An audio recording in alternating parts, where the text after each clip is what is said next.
안녕하세요. 지혜 독서입니다. 이번에 읽은 책은 두 권입니다. 전민식의 강치와 에리크 뷔아르의 그날의 비밀입니다.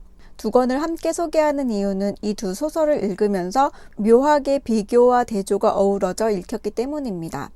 먼저 그 두 소설의 공통점을 말씀드리자면 실제 역사를 다루고 있다는 점입니다. 강치는 일본의 독도 침탈과 안용복이 독도가 조선의 땅임을 명백히 했던 역사를 다루고 있습니다. 그날의 비밀은 히틀러와 그 당시 정재계를 쥐고 있던 24명을 주축으로 독일의 오스트리아 침공의 역사를 다루고 있습니다. 이렇게 두 소설은 실제 역사를 내용으로 하고 있는데 그 서술 방식이 아주 다릅니다. 강치에서는 감정이 힘껏 실려서 묘사와 대화, 심리 서술을 자세하게 하고 있는 반면 그날의 비밀에서는 문체에 이런 표현이 어울리는지는 모르겠는데 문체가 아주 모던한 느낌이 듭니다. 차갑고 정돈되어 있는데 그 속에 재치가 번뜩이는 문체입니다. 예를 들어 강치에서와 그날의 비밀에서 어떤 인물이 죽는 것을 어떻게 표현했는지를 예를 들어서 비교해 드리겠습니다. 먼저 강치에서는 주인공인 안용복이 가깝게 지내던 동생 업동이가 일본인들에 의해서 죽는 장면입니다. 상황은 쿠로에베라는 두목을 비롯한 일본 어부들이 안용복과 업동이와 어둔을 납치해서 세키부네라는 일본의 군함 정도로 아주 큰 배에 그 세 명을 납치해서 태워가는 중에 업동이의 상투를 잘라버리고 때려서 죽인 상황입니다. 그 상황을 읽어드리겠습니다. 눈을 떴다. 우리는 세키부네의 돛 기둥에 묶여 있었다. 어둔의 얼굴은 퉁퉁 부어 있어서 알아보기 힘들 정도였다. 어둔은 꼿꼿하게 앉아 있었지만 업동은 축 늘어져 머리를 옆으로 떨군 채 쓰러져 있었다. 태양빛이 따갑게 우리를 쪼아댔지만 뜨거움조차 느끼지 못할 정도로 내 몸 상태도 정상이 아니었다. 나는 발로 업동을 밀쳐보았다. 반응이 없었다. 상투가 사라진 그의 휑한 머리가 보였다. 머리카락이 제멋대로 뻗어 망나니를 연상시켰다.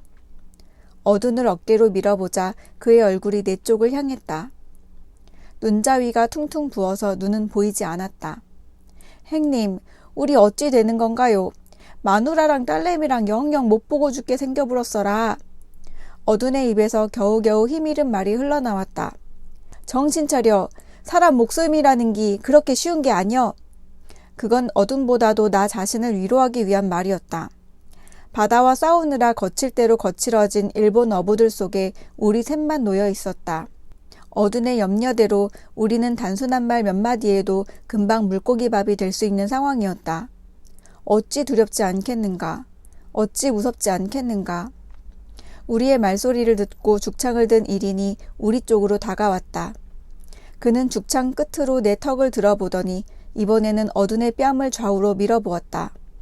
마지막으로 업동의 어깨를 쿡쿡 찔러보았다. 업동은 반응이 없었다. 그러자 1인이 업동의 앞에 바짝 다가앉아 그의 코에 귀를 대보았다. 빠가야로. 그는 움직임이 없는 업동을 둘러보며 바보 자식이라 욕을 했다. 죽는 일이 흔한 세상이며 죽는 게 바보 같은 짓일 수도 있는 세상이었다. 그는 펄쩍 일어나 어디론가 바삐 걸어갔다. 잠시 후 사동 해안에서 보았던 쿠로베에가 나타났다. 선장님, 이 조센징은 죽은 것 같습니다. 다시 확인해봐라. 나는 놀라 업동을 쳐다보았다. 그의 얼굴에 닿은 햇볕은 색이 죽고 더 이상 반사하지도 못했다. 일그러지고 파랗게 변색된 낯빛이 눈에 들어왔다. 그처럼 맥없이 죽을 업동이 아니었다. 그의 왼손에 숨어있는 권상투가 보였다. 그를 죽음으로 내몬 건 허벅지의 상처가 아니라 잘린 상투 때문인 듯했다. 상투가 잘리던 그 순간 텅 비던 그의 눈빛이 떠올랐다. 20살을 넘기지 못한 청년이었다. 뱃일 배워 돈 벌면 착한 여인 얻어 장가가는 게 평생의 꿈이라던 순박한 청년이었다. 동네 꼬마들에게 반말 듣는 게 싫다고 권상투를 틀고 와서 해벌쭉 웃던 게 바로 어제 일 같았다. 그의 꿈은 피지도 못한 채 삭고 말았다. 바다에 던져라. 1인들이 일사불란하게 움직였다. 한 사내가 업동이의 겨드랑이에 손을 넣었고 다른 한 사내는 업동의 다리를 들었다. 나는 업동의 이름을 불렀다. 하지만 죽은 그는 대답하지 못했다. 그제야 나도 어둔도 업동의 죽음을 실감했다. 업동의 축 처진 몸뚱이가 바다에 던져졌다. 업동은 어려서부터 유독 나를 따른 동생이었다. 살아서 그의 형 가동을 만난다면 무슨 낯짝으로 볼 수 있을까? 가슴이 미어지고 치가 떨렸다. 내가 살아난다면 반드시 내 목을 따리라. 나는 맹세를 했다. 이후로도 일본인들의 야비한 행동과 주인공 안용복이 업동의 죽음에 분노하는 모습이 한동안 이어집니다. 주인공의 심리를 직간접적으로 자세히 설명하고 상황을 묘사하고 있습니다.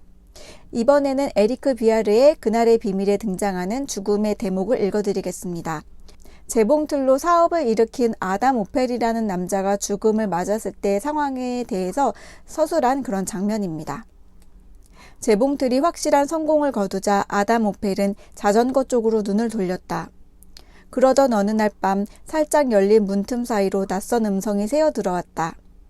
그는 자기 심장이 차갑게, 아주 차갑게 느껴졌다. 재봉틀을 발명한 원작자들이 그에게 로열티를 요구하는 음성도 아니고 이익의 배분을 요구하는 노동자들의 음성도 아니었다. 그것은 그의 영혼을 요구하는 신의 음성이었다. 그래서 그는 영혼을 돌려줘야만 했다. 끝입니다. 어떤가요? 어느 날 낯선 음성이 들려왔는데 재봉틀 개발자들이 로열티를 요구하는 음성도 아니고 노동자들이 임금을 더 달라고 요구하는 음성도 아니었다. 그것은 그의 영혼을 요구하는 신의 음성이었다. 그래서 죽었다. 물론 강치에서 죽은 업동과 그날의 비밀에서 죽은 아담 오펠이 각각의 소설에서 차지하는 인물의 비중이 차이가 나기 때문이라고는 하지만 그것을 감안해도 서술 방식과 문장의 온도가 확연히 비교가 됩니다. 그날의 비밀은 이렇게 소설 내내 냉소적인 듯 하면서도 날카로운 유머와 풍자가 녹아진 예리한 문체로 과거 끔찍한 히틀러 시절의 역사를 재조명하고 있습니다. 제가 이 소설의 전체가 아닌 어느 한 부분을 읽어드려서 두 책의 문체의 차이가 확 와닿지는 않는지도 모르겠습니다. 아무튼 강치에서는 책의 곳곳에 있는 위기 상황에 독자들이 아슬아슬해할 수 있도록 상황 묘사를 대화와 심리 표현을 잘 섞어서 이끌어가는 반면에 그날의 비밀에서는 그렇지 않습니다.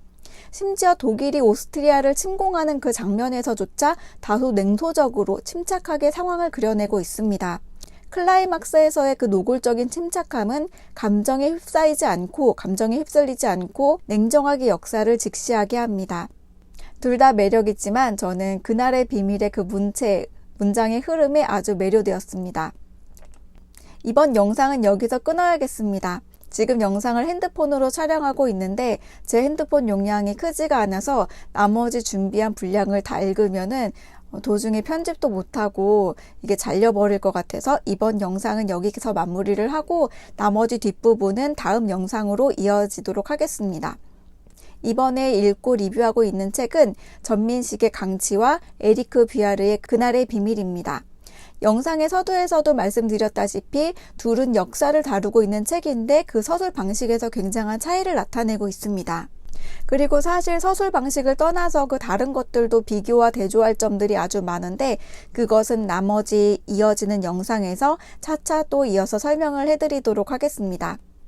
다음 이어지는 영상은 강치에 대한 집중적인 리뷰입니다.